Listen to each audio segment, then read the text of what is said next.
Terima kasih Anda masih bersama kami di Berita Padang. Bagi Anda yang baru saja bergabung, kami hadirkan kembali 3 berita utama pada pagi hari ini.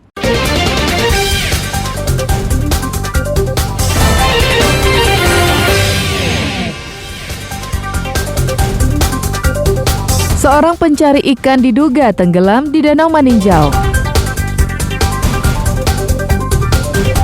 Bangunan Taman Pendidikan Al-Quran berdiri megah atas partisipasi perantau Kapalokoto.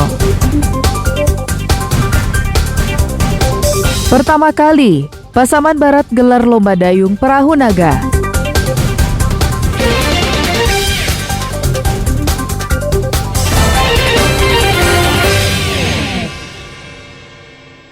Ketahuan tuh, perahu ini di tengah Bang. Hendak mencari ikan di Danau Maninjau, satu orang warga Jorong Lubuk Kandang, Kecamatan Tanjung Raya, Kabupaten Agam, dilaporkan hilang pada hari Minggu. Perahu yang ditumpangi korban ditemukan warga di danau dekat Keramba Jorong Gasang, Nagari Maninjau. Namun korban bernama Andri Rifandi dan berusia 27 tahun tidak ditemukan. Dugaan sementara korban tenggelam. Tim SAR gabungan melakukan pencarian dengan menggunakan 5 perahu karet dan perahu warga di lokasi korban diduga tenggelam. Tim juga menggunakan alat aqua eye untuk melihat ke dalam danau karena korban diduga terbenam. Memasuki hari ketiga pencarian, korban belum ditemukan. Untuk pencarian hari ini, tim gabungan menggunakan 5 alut perahu, yaitu perahu dari Basarnas, perahu dari PMI, kemudian BPBD Kota Bukit Tinggi, BPBD Agam, dan Polairut Agam. Dan sampai sore ini pada jam 18.00 saat operasi dihentikan, korban masih belum ditemukan dan akan dilanjutkan esok hari. Tim terus melakukan pencarian hingga radius 1 km dari lokasi diduga korban hilang. Safaatul Ulum melaporkan dari Agam.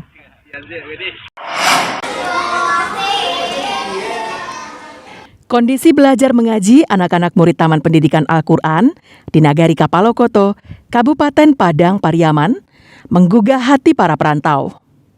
Mereka belajar di teras masjid. Murid-murid belajar di lantai, tanpa alas karpet, dengan sebuah meja kecil di depannya.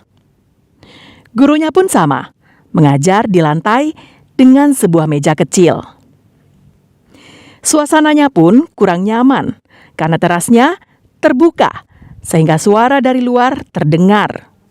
Hal ini terjadi karena tidak ada ruangan khusus untuk murid-murid sekolah dasar ini belajar membaca Al-Quran. Kondisi seperti ini hampir merata di seluruh Padang Pariaman. Sementara TPA lain menggunakan ruangan kelas di sekolah. Kapasitasnya pun terbatas.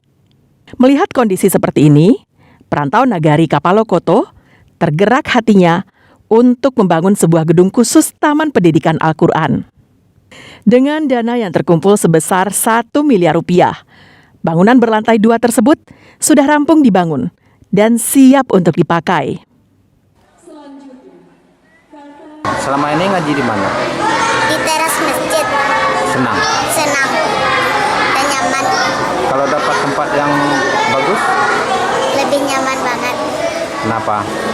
Karena tempatnya lebih baik dan lebih nyaman.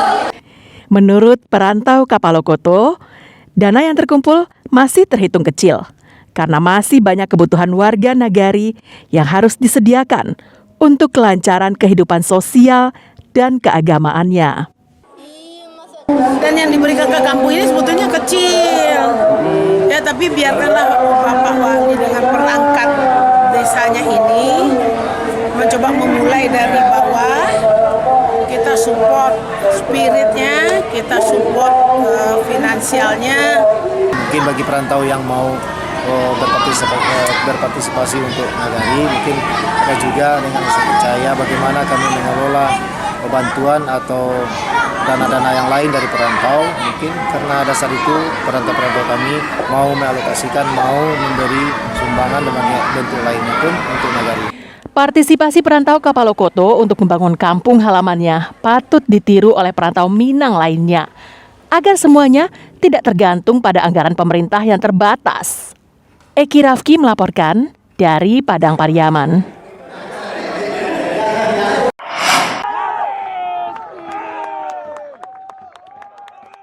38 tim dayung dari berbagai kabupaten dan kota di Provinsi Sumatera Barat mengikuti perlombaan dayung perahu naga di Pasaman Barat hari Senin.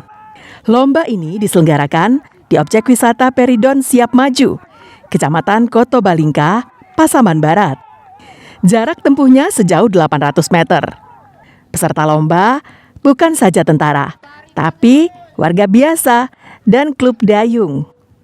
Perlombaan perahu naga ini untuk memeriahkan hari ulang tahun ke-78 TNI yang diperingati setiap tanggal 5 Oktober. Lomba ini pertama kali diselenggarakan di Pasaman Barat. Pasaman Barat kini sudah memiliki arena Dragon Boat atas prakarsa seorang tokoh masyarakat. Panjang arena sekitar 1.100 meter dengan lebar 75 meter dengan kedalaman 6 meter.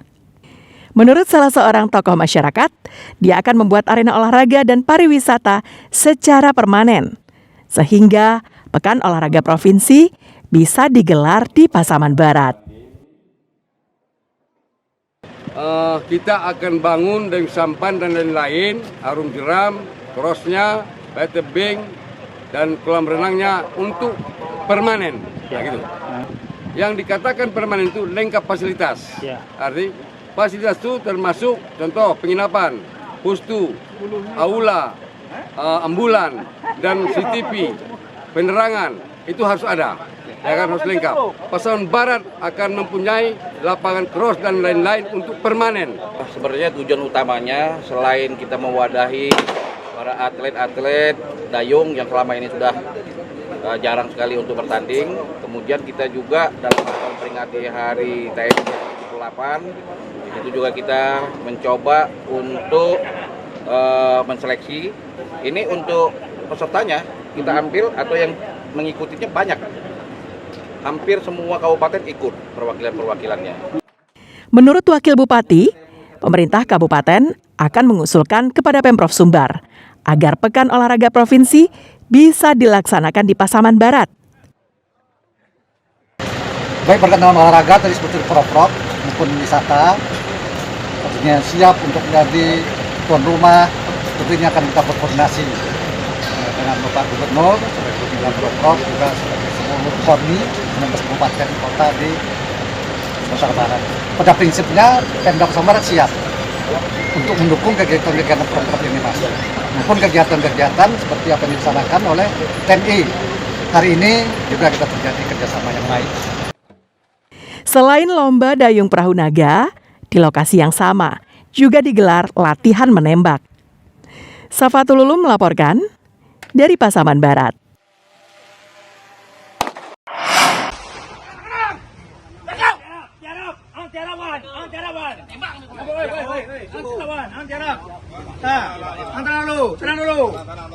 Setelah mendapatkan laporan korban yang kehilangan telepon genggam dan sebuah sepeda di rumahnya, tim Klewang Polresta Padang langsung menyelidikinya. Hasilnya, petugas berhasil mengidentifikasi pelaku. Saat mengetahui lokasinya, sejumlah anggota tim Klewang dari Satreskrim Polresta Padang bergerak menuju lokasi di kawasan bypass Lubuk Begalung, Kota Padang pada Minggu malam. Pelaku bernama Iwan dan berusia 35 tahun. Warga Pampangan ini tak bisa berkutik saat ditangkap polisi. Saat ditangkap, pelaku sedang berkumpul dengan teman-temannya di pinggir jalan. Polisi yang berpakaian bebas langsung melumpuhkannya. Selain pelaku, petugas ikut menyita barang bukti, 2 buah telepon genggam dan sebuah sepeda.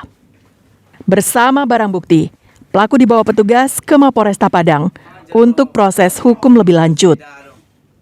Dari keterangan polisi, pelaku merupakan seorang residivis atas kasus yang sama dan telah diintai petugas selama beberapa hari terakhir.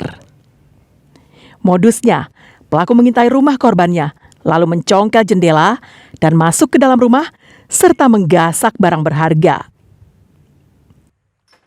kita mendapatkan identitas pelaku dan melakukan sudah beberapa hari ini rekan-rekan di lapangan mengintai untuk mencari tahu keberadaan tersangka.